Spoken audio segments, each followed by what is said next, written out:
Have you ever wondered why we think the way we do? Why we ask certain questions about life, justice, or reality? A huge part of the answer lies thousands of years in the past, in ancient Athens, with three incredible thinkers who laid the groundwork for Western civilization: Socrates, Plato, and Aristotle. Today, we're taking a deep dive into their lives, their revolutionary ideas, and how their ancient wisdom is still shaping our world in the 21st century.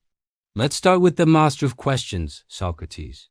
Imagine walking through a bustling marketplace in Athens, and this rather unconventional-looking man stops you and starts asking you questions.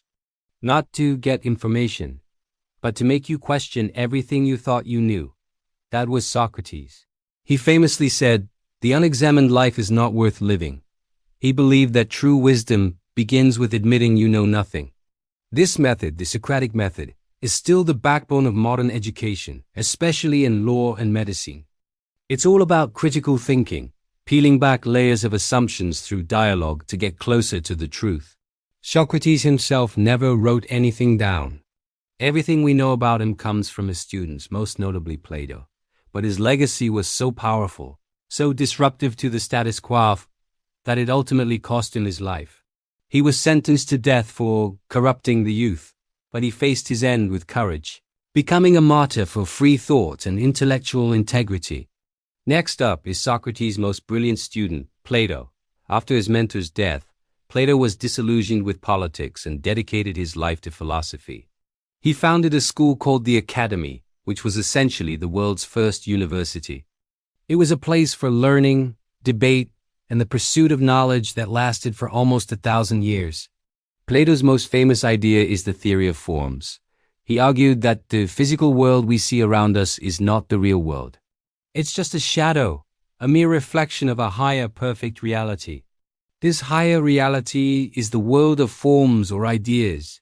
For example, every chair we see is just an imperfect copy of the one perfect form of a chair. This idea has had a massive influence on everything from Christian theology to modern metaphysics. Think about it. When we talk about concepts like perfect justice or true beauty, we're touching on Plato's world of forms. His famous allegory of the cave is a powerful story that illustrates this. It describes prisoners in a cave who can only see shadows on a wall, mistaking them for reality. For Plato, the philosopher is the one who escapes the cave, sees the true world in the light of the sun, and then has the difficult task of returning to enlighten the others. And who is Plato's star student at the Academy? None other than Aristotle. If Socrates was the questioner and Plato the idealist, Aristotle was the ultimate systematizer and observer of the natural world.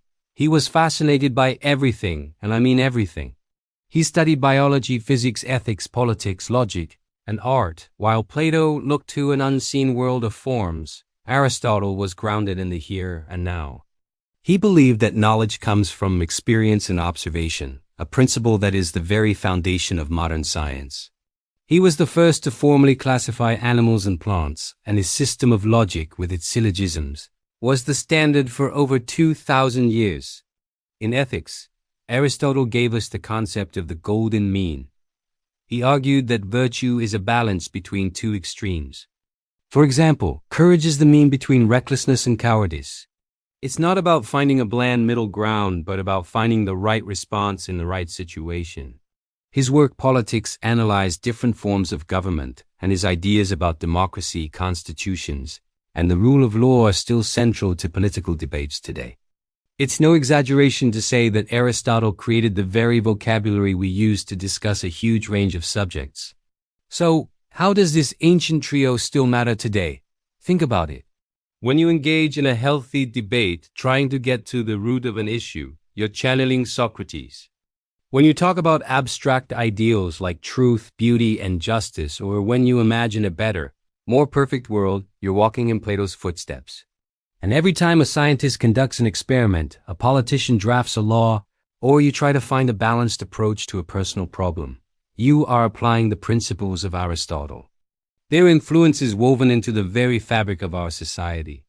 The scientific method, our legal systems, our educational institutions, and even our understanding of a good and meaningful life all have roots in the ideas of these three Athenian philosophers. They taught us to question, to reason, and to observe. They gave us the tools to explore not just the world around us, but also the world within us. They asked the big questions. What is a good life? What is a just society? What is the nature of reality? And these are the same questions we are still grappling with today. The conversation they started over 2 millennia ago is still ongoing. By studying Socrates, Plato, and Aristotle, we aren't just learning about history. We're learning about ourselves. We're participating in a grand, continuous dialogue about what it means to be human. Their legacy is a powerful reminder that the pursuit of wisdom is a timeless and essential human endeavor. So the next time you find yourself questioning the world around you, remember these giants. You're part of a tradition that has shaped the world. Thank you so much for joining me on this journey back to ancient Greece. I hope this gives you a new appreciation for these incredible minds. If you enjoyed this video and want to explore more big ideas, make sure to hit that like button and subscribe to the channel. Let me know in the comments which philosophers' ideas resonate with you the most. Thanks for watching, and I'll see you in the next one.